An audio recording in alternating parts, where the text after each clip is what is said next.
Hey guys, Craig here, Madpropsfabrications. Working on a project I got commissioned for yesterday. It's involving some foam work, so I'm going to cast myself a nice big foam block. I'll show you how I do it. First, we're going to get our gloves or glasses.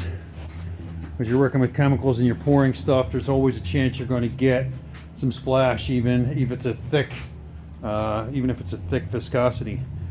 What we're using here is this here two-part. This is called Polyfoam R2. It's a rigid casting foam. It's a two-part foam mixed together by weight or by volume. Usually mixed by weight. I find it to be more accurate, and generally speaking it is. Because most times it's hard to find good calibrated measuring cups. Most of the ones you'll find in your home stores are not calibrated. So if you're ever getting into a project where you need to measure by weight or by volume, I recommend using the weight measurement because it's far more accurate. And when it comes to things like epoxy resins, clear coats, anything that mixing two parts, precision is the key. You got to make sure you're on point with your measurements. So what I'm using for my mold today is one of my 55-gallon drums. It was cut in half and I trimmed it a bit so it lines up. It's got some holes, and a good mold, you don't want any kind of leaks or anything like that except for escape. Depending on the nature of the part you're replicating or you're casting, sometimes you have to build a mold with an escape for air so that way you get into all the good detail of the mold. This is a very simple and basic mold because I'm looking for a big solid block of foam that I'm going to carve down. So like I said, I'm using my 55-gallon drum. It's high density polyethylene like everything else, milk cartons, those, laundry detergents, those kind of things. Most things don't stick to this.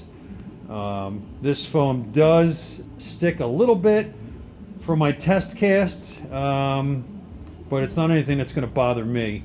If it's for something that you need detail, you might want to use a mold release. If you want it really smooth, a mold release might help. Like I said, for me, it doesn't matter. So I'm going to use this. I did run a test cast, and let me show you what that looks like. I'll take you outside of my vinyl billboard hot room. As you can see, my space is pretty big, and climate control is not really a priority for me. When it's cold outside, it's cold inside. When it's hot outside, it's hot inside. Just the way it goes in a big space like this. As you can see, I got 25-foot ceilings and about 2,500 square feet behind me. So yeah, as I was saying, I did a test cast earlier, and this is what I got. As you can see, it picked up all the detail at the bottom of that barrel without any trouble, but it is a little bit rough around the edges. A good cast, you'll see here, is nice and smooth. No ridges, no bumps, no voids, no holidays, whatever you want to call them. Towards the outside of the container, it got a little bit, and I'm not sure how well you can see that, but it's not smooth. You can see all the open cells in the foam. Now this is what they call a 2-pound density foam, meaning it's 2 pounds per cubic foot. So this thing weighs about 4 pounds, maybe about 2 cubic feet. It's not very heavy at all. This is the top of the foam, top of the cast as it rises up. It has nothing to push against. You'll see some air bubbles there because air is always trying to escape this as it sets. Now this foam here sets up in about 30 minutes demold time. You can get it a little bit faster with warmer temperatures. Our temperature in the shop right now is probably somewhere in the 50s, I'd imagine, maybe the high 40s.